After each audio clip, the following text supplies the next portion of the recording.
กันเบิ่งเด้อผู้สาวกันการเติมโตสาวพี่น้อง ผู้สาวชื่อหยังผู้สาวนี่ สุราษฎร์ สุดา เขาใส่ชื่อเลยเด้ ของเสนาเด้อของคนขาทันสา สองสาวของเสนา อัน เนาะ นี้มันโคอยู่วังลำเด้อโคอยู่พิกัดอยู่บ้านวังลำเมืองอุ่นแพ้วแย่บ่บ่ลองบ่ฮู้เนาะ ครับมาแล้ว สดคงว่านักบวช10 บาทต่อบทเท่านั้นเอง10 บาทเป็นประกันมีการเกิดการสัมผัสการเราเป็นผู้บ่ได้คือได้ทันผู้ชม ก็ว่าเอ้ยไหนได้เป็นตายานบ่ไหนได้ความรู้สึกกันนะดีใจได้บ่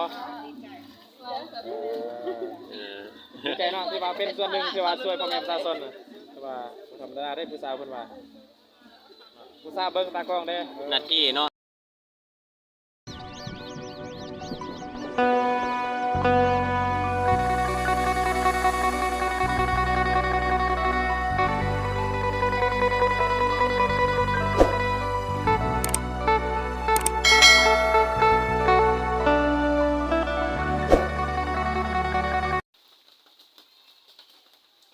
เอาสบายดีสวัสดีพ่อแม่พี่น้องผมไปบ่ทุกคนเอฟซีทั้งฝั่งไทยทั้งลาวเนาะมาพบพอกับอันนี้บ่าวบ้านนาคือเก่าพี่น้องบรรยากาศมื้อนี้นะก็บ่ค่อยปานใดพี่น้องเอ้ยฝนตกได้ยินข่าวเขาว่าเนาะ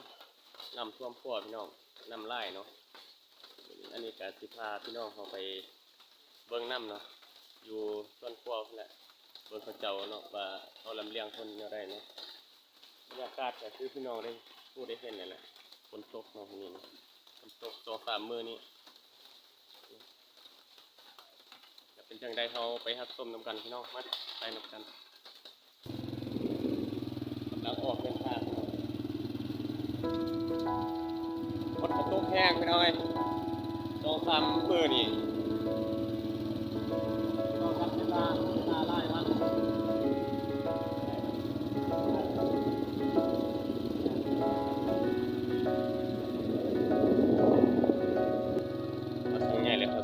ไปเบิ่งเนาะ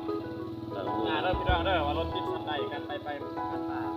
สัญจรมันลำบากเป็นไดกันเต็มเนาะก็ไปบ่ได้ รถติดพี่น้อย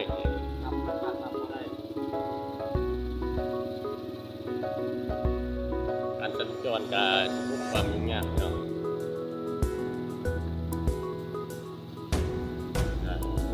วันนี้ฝนตกพี่น้องรถก็ติดเนาะการสัญจรก็ว่าเนี่ยการไปมาเนาะ ทางด้านบ่มีทางได้ผมมีทางผมว่าผมทำงานได้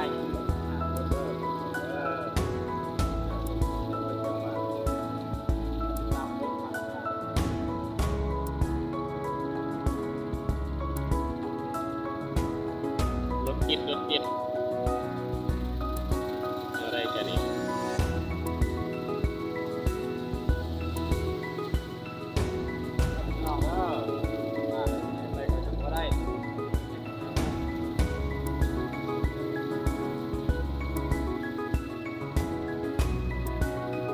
บรรยากาศเนาะพี่น้อง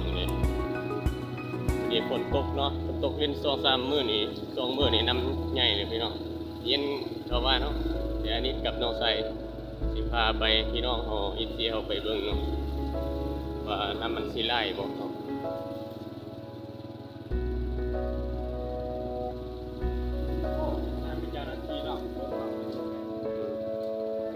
ไปถึงพระเจ้า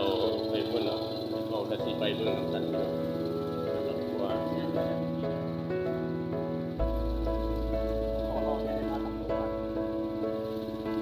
รถกระติดอีกหน่อยเพิ่งดูอยู่ลงไปทางนั้นใช่ไหมเราที่ลงรถกระติดอีกโอ้หน่อยคือดูเรื่องนี้อะไรไปดู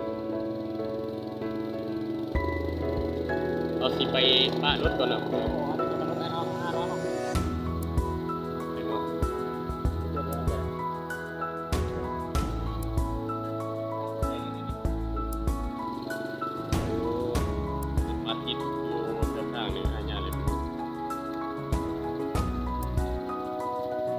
อันนี้ก็รถขนส่งเนาะรถทหารเนาะ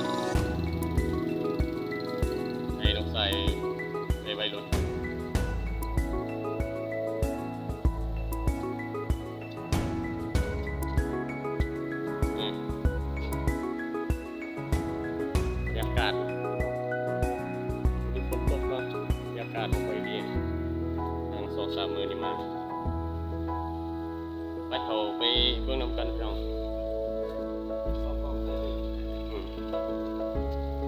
เอาคำมี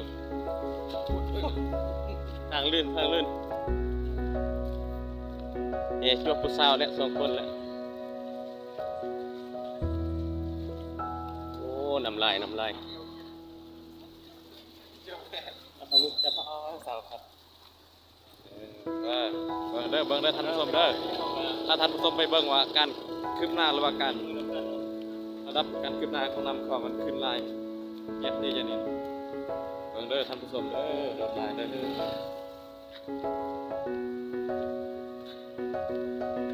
ขึ้นลายน้ำขึ้นลายท่านผู้ชมพ่อแม่พี่น้องผู้ใดจะไปมาทางใดใครตามเบิ่งข่าวก่อนเด้อให้ละเอียดอ่อนก่อนอันนี้ก็ทางบ่าวไปตำรวจเจ้าหน้าที่ของเรา ทำบอลไทยเนาะ เพื่อให้น้องผมสร้างแสงเพื่อได้มาเลยงานผ่าน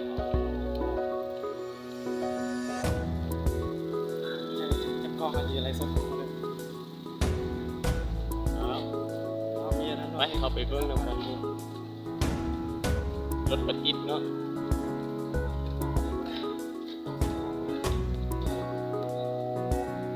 รถที่ไหนก็เนี่ย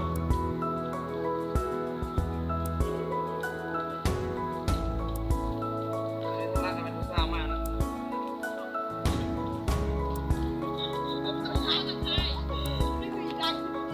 แล้วเอาโอ้พี่น้อยน้ำลายเนาะปลาพุ่นกับมีลายเนาะเราจะเอาเกลือเนาะรับส่งผ่านฟังเนาะพี่น้องอันนี้ ผู้สร้าง ผู้สาวก็มาเบิ่งน้ำเนาะ ผู้สาวจะเพิ่งงามๆคักๆนะ ผู้สาวไอ้กล้องพี่น้อง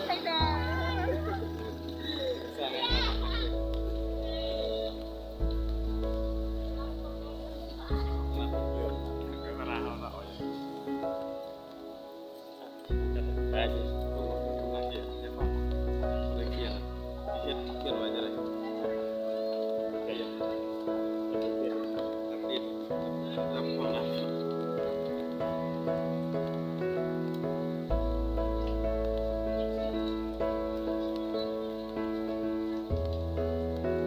แล้วเราสิไปเบิ่งโมลำไรเดี๋ยวว่าไอ้น้องทหารเขาก็ลำเลียงเนาะมันส่งไปมาเนาะพี่น้องแล้วก็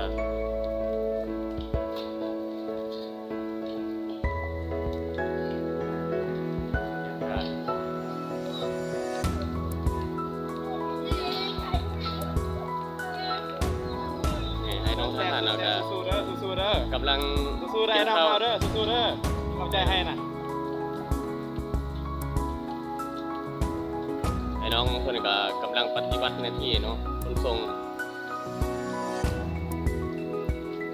ช่วยเรือพี่น้องประสบภัยน้ำท่วมน้ำท่วมความกลัวเนาะการสัญจรไปมาจะพบความยุ่งยากเนาะเฮ็ดให้เกิดภาวะวิกฤตแบบนี้เนาะ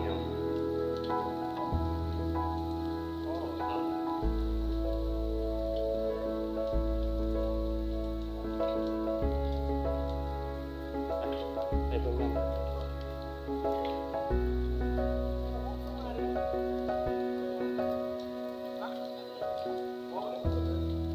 เนี่ยน้ำใหญ่พี่น้อง สู้ให้แล้ว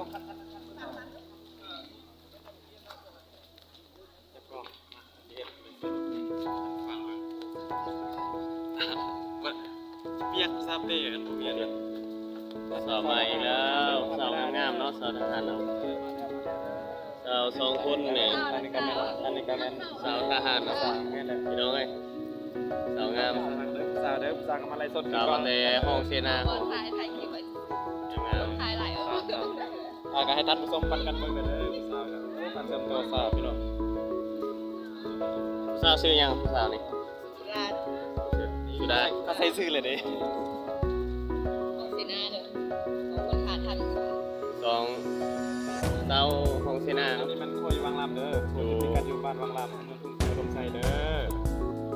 ของคนที่สาม เดียวเลย สาวกำลังย่างมากเนาะ เอากันหัวกันกองเด้อ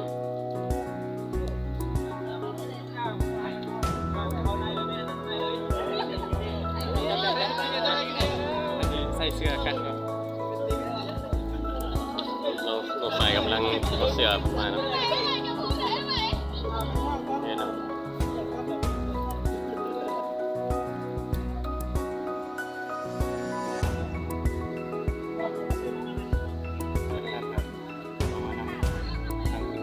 ไอ้น้องทหารเราก็เตรียมพร้อมทุกสถานการณ์เนาะเพราะว่าจะฝนหรือแดด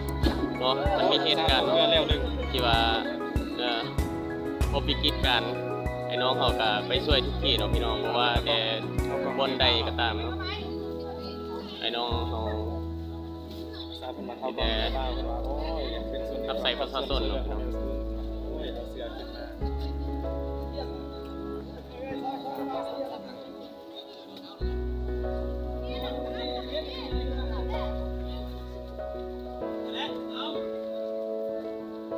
เอาเนาะ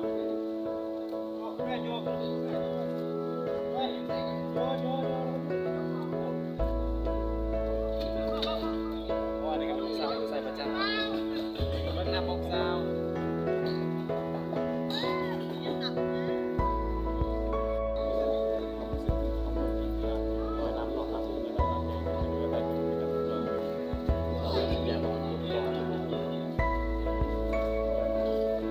มาแล้ว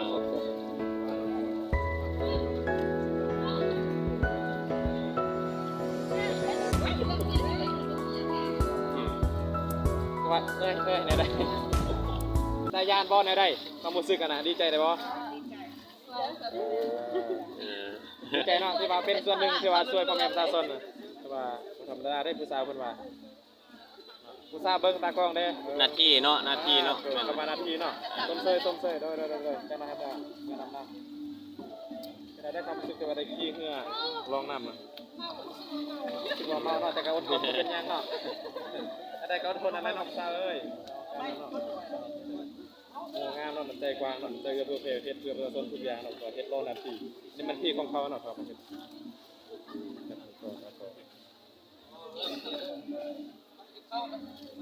มาเด้อครับมาเบิ่งเนาะมาชมเบิ่ง อะไรเนาะพี่น้องเดี๋ยวนี้อันนี้ก็สิปิดคลิปเพียงเท่านี้เนาะสำหรับผู้ใดเนาะที่ว่าเขามารับชมคลิปของอานิตเนาะก็อย่าลืมกดไลค์เนาะกด Subscribe เนาะเพื่อเป็นกำลังใจให้อานิตเนาะเฮ็ดคลิปใหม่ๆเนาะสำหรับคลิปนี้อันนี้ก็ปิดคลิปเพียงเท่านี้นะพี่น้อง ไปมาใครเป็นผู้ประสบภัยกับอะไรเนาะรถอันมันรถคิวเนาะหรือว่ารถเอาเขาเอิ้นง่ายๆรถคิวเขาเอิ้นว่าคนส่งคนส่งมีค่าธิการทางบกก็คือรถอะไรทางคือแถวเบิ่งรถติดเป็นอึกกระทึกเป็นจำนวนหลายเนาะรถอันนี้ทางฟ้าเขาอยู่ด้วยครับตามไปบ่ได้เพิ่นก็จะมันรถของผู้ถูกกินเหล้ากินเบียร์ส้มเนาะส้มวิวเฟิงส้มน้ำส้มอันนี้อันนั้นแบบส้มมันยังต่างๆหลายอื่นต่างๆนานาเอาคือ รถติดพี่น้อง รถติดเนาะเป็นพวกรถลากรถระดับ ไปบ่ได้ รถใหญ่รถ4ล้อ6ล้อ รถติดไปบ่ได้ 2ล้อรถ2ล้อ ลำใหญ่ รถพ่ว เนาะ งเพิ่นว่าโอ้ทางเนาะรวยหลาย ใหญ่รถน้อยติดเนาะ โอ้เนาะ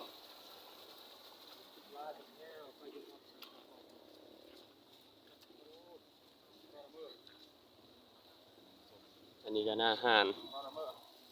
เป็นเบียร์หวานอันแฟนใหม่เนาะสิเขากินเบียร์แล้วบ่เนาะ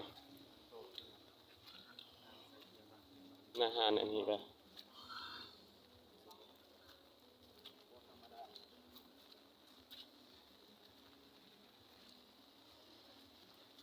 มีเอารถมี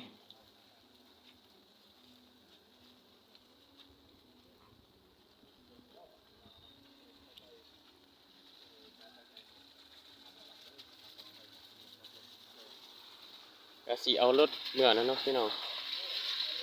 ก็ได้ให้พี่น้องเขารับชมเนาะก็สิได้เห็นเนาะการสัญจรไปมากับความยุ่งยากพี่น้องช่วงนี้ช่วงฝนเนาะ แต่มันก็ฝน2-3มื้อเลยเดิพี่น้องน้ำใหญ่เนาะเพราะความยุ่งยากเนาะการสัญจรไปมาก็ยุ่งยากทีนี้อันนี้ก็สิเอารถเมื่อเนาะออกรถแล้วบรรยากาศพี่น้องบรรยากาศก็บ่ค่อยดีเนาะคนลิ้นหมดมือมื้อนี้นะ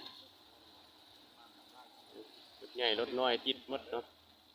สุดท้ายนี่ขอกล่าวคำว่าสบายดีเนาะขอให้ทุกคนเดินทางไปมา